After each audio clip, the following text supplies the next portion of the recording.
Every kitchen ends up looking like this, a bunch of different appliances, each one doing something slightly different. But the real question is, what if there was an appliance that could take the place of all of these? Meet the Thermomix. Today we're going to see if this machine really lives up to the hype by putting it to the test, cooking a complete meal. A lemony root vegetable salad for an appetizer, a creamy chicken and spinach risotto that normally requires constant babysitting on the stove, followed by dessert, because you have to have dessert, a warm chocolate chip skillet cookie with vanilla ice cream. I'm going to go through and give you my review as somebody that's totally comfortable in the kitchen, the things I like, the things I don't like, and you decide if it really is the ultimate kitchen cheat code. Hi, I'm Jillian. If you're new, welcome to my channel, and if you're not, welcome back. Today we're putting the Thermomix to the test, and I pulled up the recipes that I want to make today on the official app of Thermomix called the Cookie Do, and now they're synced to the tablet on the machine. I'll walk you through and show you how it works. Let's make a chocolate chip cookie. So this is what it looks like when you turn on the machine, and you can see under this tab all of the different features and things that the Thermomix can do. Up here are all of the recipes that I've saved that I might want to make at some point. And then down here are all of the recipes that are for this week. And I just click on the recipe that I want. And now it's going to give me step-by-step instructions on what I need to do to make it. So I just push start. And here is step one, preheat the oven to 325 degrees. I did that. Click next. Then grease a 10-inch cast iron skillet. I did that. And now we're on to the part of the recipe where we're adding the ingredients. So I'm going to take off the lid, and as you can see, there's a blade inside. That blade moves at multiple speeds. It can reverse directions so that it doesn't chop things. And then I'm going to look at my recipe and see that it's calling for 6 ounces of butter. So the scale is already in here, which is pretty awesome. So I'm going to drop that in and get to as close to 6 ounces as I can. Good enough. All right, so I check that off of the list, and then it automatically tears the scale, so it's going back to 0. I add the 2 ounces of cream cheese. These are both softened. You can see my trick for softening butter quickly if you don't already have that done. So let's see here. A little bit more. I try not to get too carried away with being exact, but this is baking, so we want to get as close as possible. And then that gets checked off, and then I go next. So now the lid goes back on,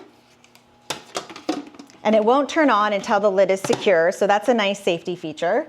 And then I push this little play button. This is super fun for the kids to do, by the way. They love helping out with this. And you can see that it's going for 30 seconds at the blade speed 4. Those are already presets. You don't have to think about it. It's just right in the recipe. So in just a few seconds here, we'll see the kind of mixing job this thing can do. All right, so now it's unlocking the lid. I'll take it off, and you can see that it's blended the butter and the cream cheese beautifully. Okay, next step. Add in 2 large eggs. So I'll just crack those right inside. Then move on to the next step. Put the lid back on. Now it is speed 4 at 10 seconds. Just press play. It's super fast. All right, now the lid is unlocked. So now we need to add the rest of the ingredients. We are starting with 5 ounces of brown sugar. Okay, check that off. Oh, look, it even automatically checks it off for you. That's pretty cool too. All right, 3.5 ounces of sugar. Trying to keep it accurate. So slower is better than faster, just so you don't end up having to take things out. Done that before. Get out the vanilla. 1 teaspoon. For small measurements, you still need to use your measuring spoons. But other than that, it's great because you're not dirtying up like the cups of your big measuring cups. Check that off. I don't think it's sensing the weight of that one. And then 10 ounces of AP all-purpose flour. Maybe I can make this a little bit faster.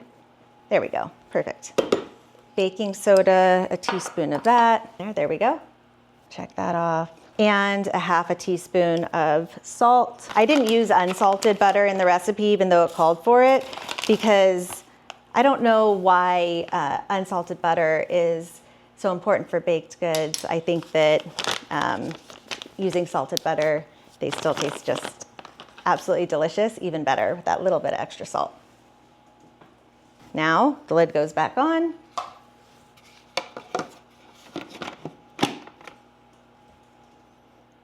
Go for it, Thermomix. All right. Next step. All right, so it comes with this spatula right here. It's a special spatula. It has this little hook feature on it because there's a rice steamer basket that can also go inside, and that allows you to take it out without burning yourself. But it's a great spatula, so it's just saying that I need to scrape down the sides. Now it wants me to add the chocolate. So I should have about 10 ounces of bittersweet chocolate that I already chopped up into chunks. I'm sure that it doesn't want you to use the chopping feature in this because probably it would give you too much of chocolate shavings rather than chunks. So I'm a little shy, but that's what I've got. So see, you can see here when it has this little symbol, that means that the blade is going to reverse and just mix rather than chop. It gets noisy when you have hard stuff in there. Okay, so now just gonna scrape everything down again. Looks like delicious cookie dough, smells like delicious cookie dough. That is all combined. And now it wants me to put everything into the prepared skillet.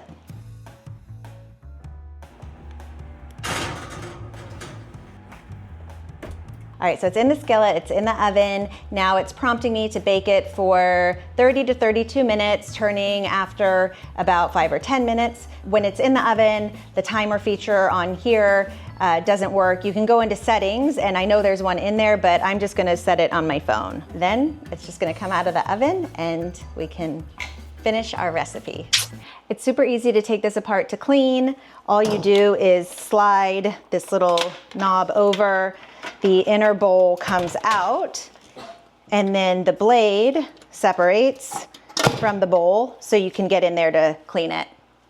One thing I've noticed with the blade is that it does have some of these little nooks and crannies, and so having like a little toothbrush in your arsenal of cleaning supplies can be helpful, or just put it right in the dishwasher. I'm so in the mood for beet salad. Said no one ever. But this is a recipe that has a 4.8 rating out of 224 reviews, and so I thought, let's give it a try. I know that it showcases the quick salad making abilities of the Thermomix. So I've got my vegetables just roughly chopped here, and that's just so that the sizes of the individual pieces of vegetables stay relatively consistent after they go through the micro chopping. Let's start the recipe. First step is to add in our beets. We'll just add these in, check that off. All right, so now I've got carrots. I had baby carrots on hand for the kids, so that's what we're using. Onion, 20 grams, a quartered green apple, fresh cilantro. If you don't like cilantro, maybe it tastes like soap to you, then you can also substitute parsley for this recipe, and I'm sure it would be good. Extra virgin olive oil, 2 tablespoons. I'm just gonna eyeball that, but you can measure it out. And then, oh, lemon. That's actually the one thing I grow in my garden, so let me go get one. Ooh, low-hanging fruit. So I'll cut this in half. And I'll show you, this is my favorite lemon juicer. You could just juice right into this, but if you want to make sure you don't get any seeds, then you can use a lemon juicer. All right, so 10 to 20 grams. Let me tear this because it didn't for the olive oil. All right, next step, some salt and some pepper. Fresh ground is so much better, so I really encourage you to use some kind of a pepper mill. All right, and then it says that sugar is optional, so I'm just gonna add a little bit. I think the sweetness will go really well with the beets. What is that? All right, we've got our pepper, our sugar. Now to the next step. And this is the last thing that we have to do for this salad. Just press play. Yum. So what was that, like 10 seconds? And it is fully chopped. Now let's start on the chicken risotto. It's time to make risotto. If you've ever made risotto before, you know what an arduous process it is. You have to stand over the stove the whole time, continuously stirring in order to get it creamy and evenly cooked. So the Thermomix claims that it can take all the work out of it and produce something just as good with the touch of a button. Let's see. Let's start the recipe. So the first thing that we're gonna do is grate the Parmesan cheese. And as I've said before, I much prefer Parmesan purchased in a chunk than pre-grated, but grating is also a lot of manual labor. So the Thermomix can just grate it all for you and you get to use the good stuff. Okay, so now we're at 100 grams. Forgot my lid. Put this on. It's gonna be loud. All right, the Parmesan is all grated. So now we are just going to take that out and put it in a separate bowl. We don't have to rinse the bowl or anything, but we'll be able to make our risotto in here once we have all of the Parmesan out. So we'll set this aside. Now we want our garlic cloves, 2 garlic cloves, 150 grams of leeks. And if you haven't worked with leeks before, check out my video on the tip for how to prepare them for your recipe. We're actually a little shy of what we need. I thought 1 leek would be enough, but we're only at 88 grams. Sometimes you have to be resourceful in the kitchen. I know I've got some onion already ready in the fridge, so let me just grab that to substitute for what we don't have in leeks. I'm supplementing the remaining amount of leeks that I need with some onions. All right, check that out. And then 40 grams of olive oil. All right, let's chop this up.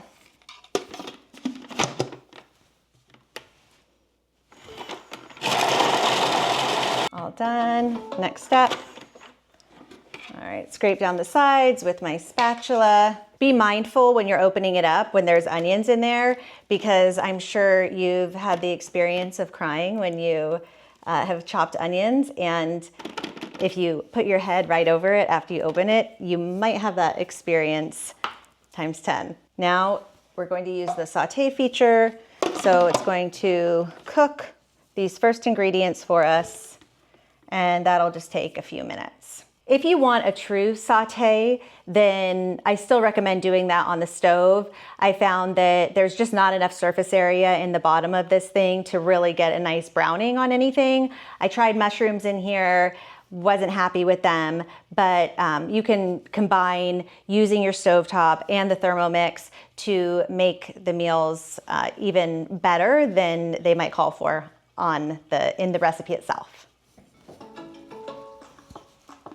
So now we're gonna take this lid off. Do be careful when you take the lid off because there's steam that comes out of it and you do not wanna burn yourself. This new model of the Thermomix, I learned, has made a huge improvement in that the outside of it is this like plastic canister, whereas before it was just the bowl. So a child or yourself could actually burn themselves on the bowl when things are being heated in it.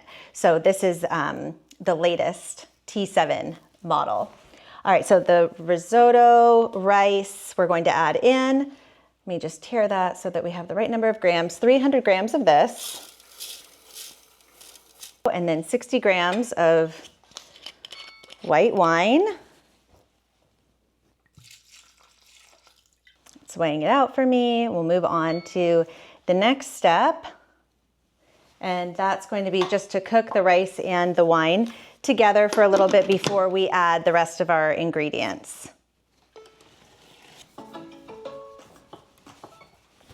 So now we're going to put in our chicken.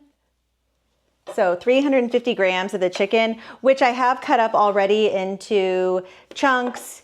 You can't expect the Thermomix to debone your chicken for you. So there are some things that you have to do in advance. You don't want to cut your chicken up too small though, because then the pieces will probably overcook by the time you're ready for the recipe to be finished. 600 grams of water.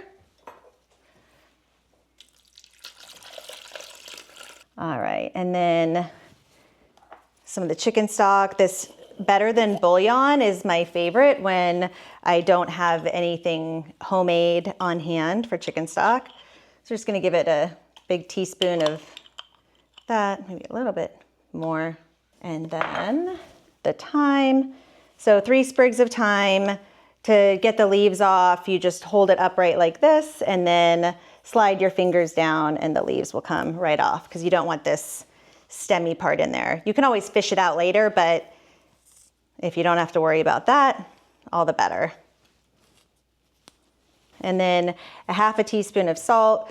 This you can definitely eyeball because you'll want to taste it again at the end for seasonings. And some pepper as well.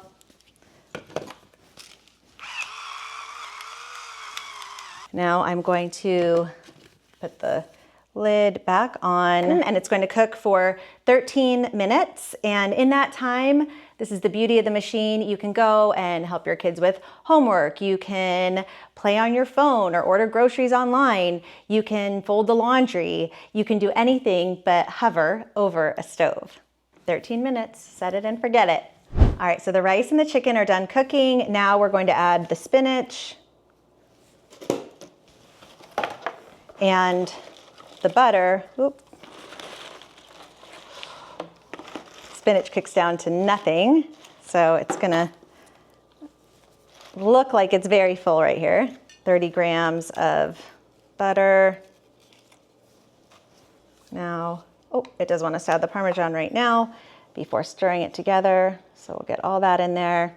Let that spinach wilt down, let the butter melt, the Parmesan get distributed and melted throughout it, and just let it sit for a couple of minutes after we've stirred it before we plate it. While this is finishing up, let me tell you some of the things that I love about the machine and some of the things that I'm still on the fence about. So one, it takes all the stress out of cooking. The other thing I love is that kids really enjoy using the machine, so it gets them involved in the cooking process. And likewise, if you're new to cooking, this is a great way to learn about ingredients. It is easy to use, fairly idiot-proof. All you have to do is make sure that you have the right quantity of ingredients. It is high-tech, and anything high-tech is a lot of fun to play with. It gets rid of all the additional appliances you don't really need, so reduces clutter in the kitchen. It's super easy to use. Just have to make sure that you measure the ingredients correctly. It's a lot of fun. I enjoy playing around with the machine and seeing what it can do. Here are a few things that I'm on the fence about. It does not saute things well. I didn't really expect that it would, but you're not gonna get browning that you would on the stove. Some of the steps require you to empty the bowl and clean it in between, and so the cleaning can get a little tedious in those recipes. The attachments that come with it for steaming are made of plastic, which I'd prefer if they were made of metal, but I can live with it. Some of the recipes have steps that wouldn't be great for beginners because they do require some culinary knowledge. All right, here we go. Delicious looking 3-course meal that was totally stress-free to create. So let's try our beet salad. I added some goat cheese and nuts and spinach to it, but you could serve it as is.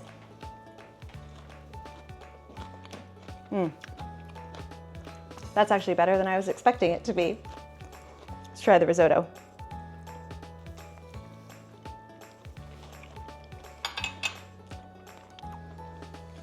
Wow, the chicken is super tender. The flavor is spot on. The rice is cooked perfectly. It's delicious. All right, now for the cookie. See how I'm gonna tackle this thing on my own.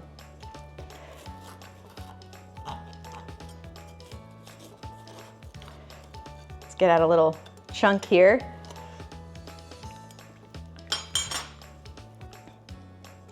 Gotta have the vanilla ice cream with it.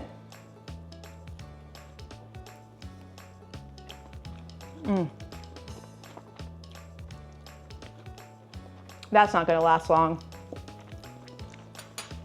This really is all so good.